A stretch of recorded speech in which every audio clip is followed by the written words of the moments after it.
ധന്യ മുൻ reserve bank governor Raghuram Rajan അദ്ദേഹം ഈ ഇന്ത്യയുടെ മറ്റേ 1000 രൂപ 500 രൂപ നോട്ടൊക്കെ നിരോധിച്ച സമയത്ത് അതിനെതിരെ കടുത്ത വിമർശനം ഉന്നയിച്ച ഒരാളാണ്. പിന്നീട് രാഹുൽ ഗാന്ധിയുമായിട്ടൊക്കെ അദ്ദേഹം വേദി പങ്കിടുക അങ്ങനെയുള്ള പരിപാടികളൊക്കെ ചെയ്തിട്ടുണ്ട്. അപ്പോൾ ഇപ്പോൾ പുതിയ സാഹചര്യത്തിൽ ഇന്ത്യ അമേരിക്ക വ്യാപാര യുദ്ധം പ്രഖ്യാപിച്ചിരിക്കുന്ന സാഹചര്യത്തിൽ അദ്ദേഹം ഇന്ത്യക്ക് കടുത്ത മുന്നറിയിപ്പ് നൽകുകയാണ്. എന്താണ് അദ്ദേഹത്തിൻ്റെ വാക്കുകൾ, എന്തൊക്കെയാണ് അദ്ദേഹം പറയുന്നത്?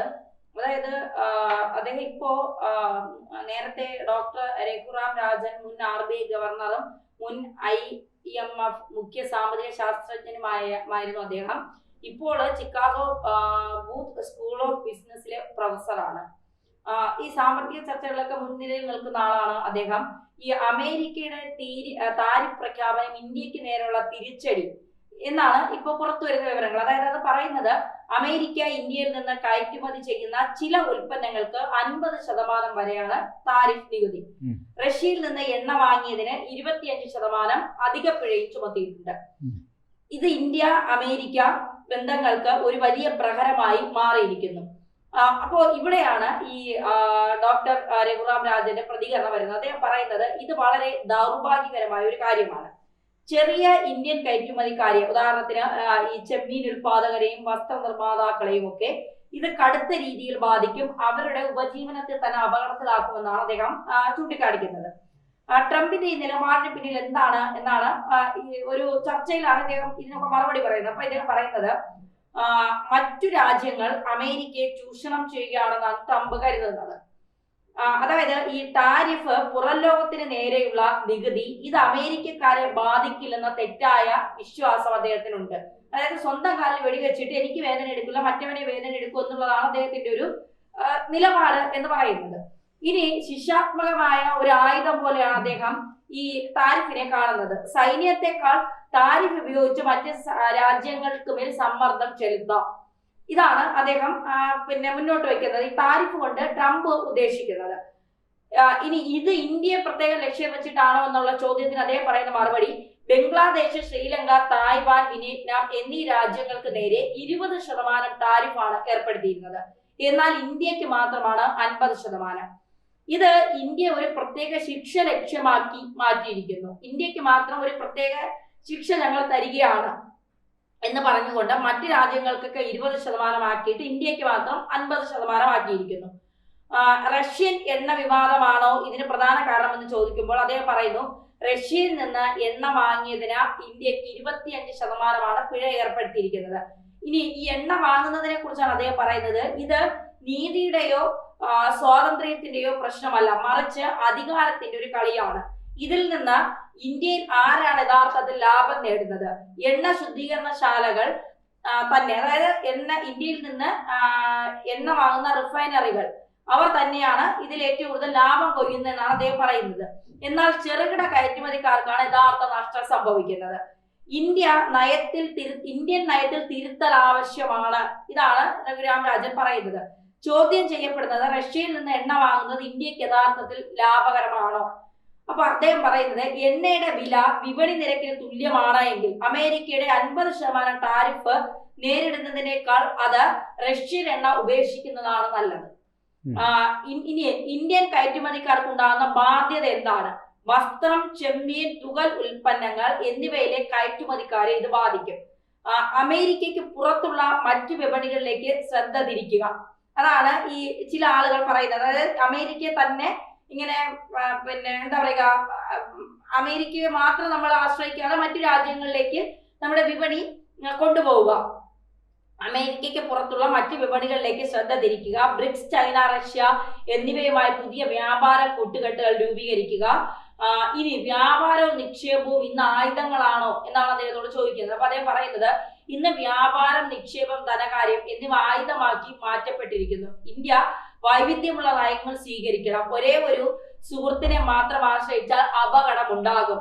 ചൈനയുമായി പോലും സഹകരിക്കാൻ തയ്യാറാകണം, പക്ഷെ ആശ്രിതരാകരുത്. ഇനി മേക്ക് ഇൻ ഇന്ത്യയും പരിഷ്കാരങ്ങളുടെ അവസരവും നമുക്ക് പ്രയോജനപ്പെടുത്താൻ കഴിയുമെന്നാണ് ചോദിക്കുന്നത്. അപ്പൊ പറയുന്നത്, ഇത് 1991 പോലെ ഒരു അവസരമാണ്.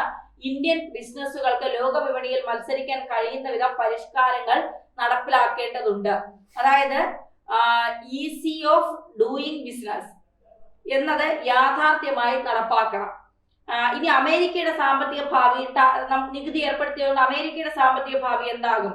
ടാരിഫ് നയം കാരണം അമേരിക്കയിൽ പണപ്പെരുപ്പ് ഉപയോഗിക്കുകയും സാമ്പത്തിക വളർച്ച കുറയുകയും ചെയ്യും. അതായത് ഒരു സാമ്പത്തിക മാന്ദ്യം ഉണ്ടാകുമെന്നാണ് പറയുന്നത്. ആ സാമ്പത്തിക മാന്ദ്യം എന്ന ഭീഷണി യാഥാർത്ഥ്യമാകും അമേരിക്കയിൽ. ഇന്ത്യയുടെ അടുത്ത നീക്കം എന്തായിരിക്കുമെന്ന് ചോദിക്കുമ്പോൾ അദ്ദേഹം പറയുന്നത് പ്രതികാര നടപടിയല്ല, മറിച്ച് സംഭാഷണം തുടരുക. ഇതിൽ നിന്ന് ബാധിതരാകുന്ന അമേരിക്കൻ ഉപഭോക്താക്കൾ, ഉദാഹരണത്തിന് ചെമ്മീൻ ഇറക്കുമതി ചെയ്യുന്ന കമ്പനികൾ, പിന്നെ ഇവരെയൊക്കെ ഉൾപ്പെടുത്തിക്കൊണ്ട് അമേരിക്കൻ പ്രസിഡന്റിന് അടുപ്പമുള്ളവരെ മുഖാമുഖം ഇരുത്തിക്കൊണ്ടൊരു സംവാദത്തിന്, അതായത് സംസാരിച്ച് തീർക്കുക, അത്ര മാത്രമേ ഇതിനൊരു വഴിയുള്ളൂ എന്നാണ് പറയുന്നത്. ഇത് ഇന്ത്യക്കുള്ള ഒരു വേക്കപ്പ് കോളാണ്. ഒരേ ഒരു രാജ്യത്തോട് മാത്രം അധികമായി ആശ്രയിക്കാതെ ആഗോള വിതരണ ശൃംഖലകളിൽ, അതായത് ഗ്ലോബൽ സപ്ലൈ ചെയിൻസ് ഇടം ഉറപ്പാക്കണം. 8.85% സാമ്പത്തിക വളർച്ച നേടാൻ ആവശ്യമായ പരിഷ്കാരങ്ങൾ അടിയന്തരമായി നടപ്പിലാക്കേണ്ടതുണ്ട് എന്നാണ് ഡോക്ടർ രഘുരാം രാജൻ പറയുന്നത്. അതായത് അമേരിക്കയ്ക്കും തിരിച്ചടി ഉണ്ടാകും, ഇന്ത്യക്കും തിരിച്ചടി ഉണ്ടാകും. മാത്രമല്ല അദ്ദേഹം പറയുന്ന ഏറ്റവും പ്രധാനപ്പെട്ട കാര്യം, ഇന്ത്യ റഷ്യയിൽ നിന്ന് എണ്ണ വാങ്ങരുത്. ആ എണ്ണ വാങ്ങുന്നത് നിർത്തുന്നതാണ് നല്ലതെങ്കിൽ അത് ഈ ശുദ്ധീകരിക്കുന്ന റിഫൈനറികൾക്കാണ് ലാഭമെങ്കിൽ പിന്നെ എന്തിനാണ് എണ്ണ വാങ്ങുന്നത്? ഇതാണ് അദ്ദേഹത്തിന്റെ ചോദ്യം. അദ്ദേഹം പറയുന്നത് വളരെ പ്രസക്തമായ സംഗതിയാണ്. കാരണം ഈ റഷ്യയിൽ നിന്ന് ഇന്ത്യക്ക് വില കുറച്ചാണ് ഇന്ധനം കിട്ടുന്നത് എന്നുള്ളതാണ് ഇപ്പോഴത്തെ ഒരു വാസ്തവം. ഇപ്പോൾ ഉള്ള നിരക്കനുസരിച്ച് ഏതാണ്ട് ഒരു ബാരലിന് $2 വ്യത്യാസമുണ്ട്. $2 എന്ന് പറയുമ്പോൾ എങ്ങനെയൊക്കെ പോയാലും ഒരു 160 രൂപ 170 രൂപയ്ക്കടുത്ത് ഒരു ബാരലിൻ്റെ പുറത്ത് കുറവുണ്ട് മറ്റു മാർക്കറ്റുകളിൽ നിന്ന് വാങ്ങും. പക്ഷേ ആ കുറവ് നമ്മുടെ ഇന്ധന വിലയിൽ പ്രതിഫലിക്കുന്നില്ല. അപ്പോൾ ഈ കിട്ടുന്ന ഇളവിൻ്റെ ആനുകൂല്യം മുഴുവൻ ലാഭത്തിൽ കയറുന്നത് എണ്ണ ശുദ്ധീകരണശാലകൾക്കാണ്. അല്ലെങ്കിൽ നമ്മുടെ ഈ പൊതുമേഖലാ എണ്ണ കമ്പനികളായ Indian oil corporation, Bharat petroleum corporation, Hindustan petroleum corporation, ഇതൊക്കെ ഉണ്ടാക്കുന്ന ലാഭത്തിനപ്പുറം ഇന്ത്യയിലെ ചില സ്വകാര്യ ഇടപാടുകാരുണ്ട്. പ്രത്യേകിച്ച് റിലയൻസ്, നയര പോലെയുള്ള സ്വകാര്യ ഇടപാടുകാർ ഇതേപോലെ കുറഞ്ഞ നിരക്കിൽ റഷ്യയിൽ നിന്ന് ക്രൂഡ് ഓയിൽ കൊണ്ടുവന്നിട്ട് വിപണി വിലയ്ക്ക് തന്നെയാണ് ഇപ്പോഴും ഇന്ധനം വിറ്റുകൊണ്ടിരിക്കുന്നത്. അപ്പോൾ അവർക്ക് മാത്രമാണ് ഇതുകൊണ്ടുള്ള ലാഭം കിട്ടുന്നത്. പൊതുജനങ്ങൾക്ക് ഇതുകൊണ്ട് യാതൊരു പ്രയോജനവുമില്ല. പക്ഷേ അമേരിക്ക ഇതിൻ്റെ പേരിൽ ഇന്ത്യക്കെതിരെ വ്യാപാര യുദ്ധം പ്രഖ്യാപിച്ച് താരിഫ് പ്രഖ്യാപിച്ചതോടെ പൊതുജനങ്ങൾക്ക് വലിയ തിരിച്ചടി ഉണ്ടാകുന്നു. റഷ്യയിൽ നിന്ന് എണ്ണ കൊണ്ടുവരുന്നതിൻ്റെ നേട്ടം പൊതുജനങ്ങൾക്ക് കിട്ടുന്നുമില്ല എന്നാണ് അദ്ദേഹം പറഞ്ഞതിൻ്റെ സാരാംശം. അപ്പോൾ അങ്ങനെ നോക്കുമ്പോൾ ഇന്ത്യ തീർച്ചയായിട്ടും റഷ്യയുമായിട്ടുള്ള എണ്ണ വാങ്ങൽ അത് പുനഃപരിശോധിക്കേണ്ടത് നന്നായിരിക്കും എന്നാണ് അദ്ദേഹം പറയുന്നത്. ഒറ്റ അർത്ഥത്തിൽ നോക്കിയാൽ അത് അങ്ങനെ തന്നെ വേണം എന്ന് നമുക്ക് പറയാൻ പറ്റും. പക്ഷേ നമ്മൾ ഒരു കാര്യം മനസ്സിലാക്കി വെക്കണം, ഈ ഇന്ത്യ റഷ്യയിൽ നിന്ന് എണ്ണ വാങ്ങുന്നത് ഈ ലാഭം മാത്രം നോക്കിയല്ല, ഇന്ധന സുരക്ഷിതത്വത്തെ കൂടി. ഇന്ധന സുരക്ഷ നമുക്ക് 87% ഇന്ധനം മറ്റൊരു വിദേശ രാജ്യത്തെ ആശ്രയിച്ചാണ് ഇരിക്കുന്നത്. അപ്പോൾ റഷ്യയിൽ നിന്ന് നമുക്ക് ആവശ്യാനുസരണം നമ്മുടെ ആവശ്യമുള്ളതനുസരിച്ച് സാധനങ്ങൾ ലഭിക്കുന്നു എന്നുള്ളതാണ് ഏറ്റവും പ്രധാനമായി. നമ്മുടെ ആവശ്യം എത്രയുണ്ടോ അതിനനുസരിച്ച് എണ്ണ തരാൻ റഷ്യ സന്നദ്ധമാണ്. അപ്പോൾ ആ ഒരു കാര്യം കൂടി പരിഗണിച്ചാണ് റഷ്യയിൽ നിന്ന് ഇന്ത്യ ഇപ്പോൾ എണ്ണ വാങ്ങിക്കൊണ്ടിരിക്കുന്നത്.